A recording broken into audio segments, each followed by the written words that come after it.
Hey guys, what is up? It's Kyle here with Colossus Gaming, and today I'm pretty excited because I'm going to do one of my favorite recent series. It's called Sandbox Sundays, and this week I'm going over a game that is coming out extremely soon, in the next 4 or 5 days depending on when you watch this, and this game is called X-Rebirth. For those of you who are not familiar what the X series is, it is one of the most prominent spaceship simulation PC games that I can think of. I played this series starting with X2, I played X3, and I've really enjoyed this game. If you are into sandbox, open world, exploration, building, domination, combat simulation, space simulation games, then you will love this game. If you do want to find out about the earlier games, please do go check them out. But this video specifically, I want to go over X-Rebirth, which is coming out November 15th. So X-Rebirth is a huge improvement over its predecessor X3 in graphics, gameplay, and features. One of the first things I want to mention that I'm most excited about with this game is they're bringing back the cockpit view. So in X2, that was when we had a cockpit view. When X3 came out, we did not have a cockpit view. It was sort of a stagnant third-person ship view, which I think really took away from the immersiveness of the game and which made you feel like an actual part of the game. So one of the coolest things about this game, and I mean cool, is how you can walk around space stations and ships. So I remember playing the X3 games a few years ago, and I would always stop at a space station and I would get some boring menu that would like have commands where I can trade and sell.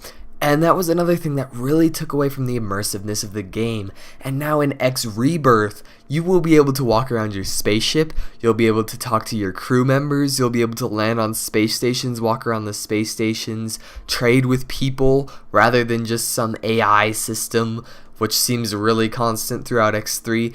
And that's really what ruined X3 for me, but this game looks promising. Now, I mentioned that you'll be able to talk to crew members and stuff on your ships, so rather than interacting through menus like with the previous X games, which again really took away from the immersion, this game is going to be so much more immersive. On X-Rebirth, you will be able to talk to your crew members and give them orders. So, for example, if I had a capital ship, rather than being the helmsman, I would be the actual captain, so rather than being Sulu, I would be Kirk. So you'll be able to, you won't be able to actually pilot capital ships in this game unlike X3, but you'll be able to command your crew and tell them what you do, what you want them to do, which I think adds a lot to the game, because flying around capital ships was never really that fun in X3. It was slow and boring. So one of the really cool things about this game, for people who are not familiar with the X series, is how open it is. Like, you could fly up to a big trading cargo ship and you could try to disable it and steal everything on board, sell it, and get a bunch of money. So yes, you can be a pirate, yarg. Yet another feature in this game that really brings out the sandbox core that is X-Rebirth is the building system. So you can build anything from space stations to trading complexes, military complexes, like factories. You can make a financial empire pretty much within this game, because not only does this game have a really strong combat simulation, it is really strong in its economical simulation and empire sort of building. So there's lots of different ways to go about playing this game. You can go more for the fighter pirate sort of feel, following a story. You could just do a bunch of missions. There's so many possibilities in this game, which is what really is amazing in the X series games. One last thing I want to touch on, because I don't want this video to be too long, I don't want to ramble on about how awesome this game is for hours, because believe me, I could, is the difference like between structures. Now in X3, pretty much every station and factory and building you'll ever see is the same, and yet again, that really takes away from the immersion. And this game, it seems like it fixes every problem its predecessor has.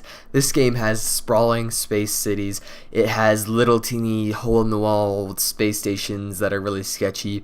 This game is so much fun to explore, and of course, I haven't played it yet. This is all from what I've heard. There's not too much info out yet. but I'm just trying to enlighten you guys on some features you may not be aware of yet. Hopefully get you guys excited for this game if you haven't played it yet.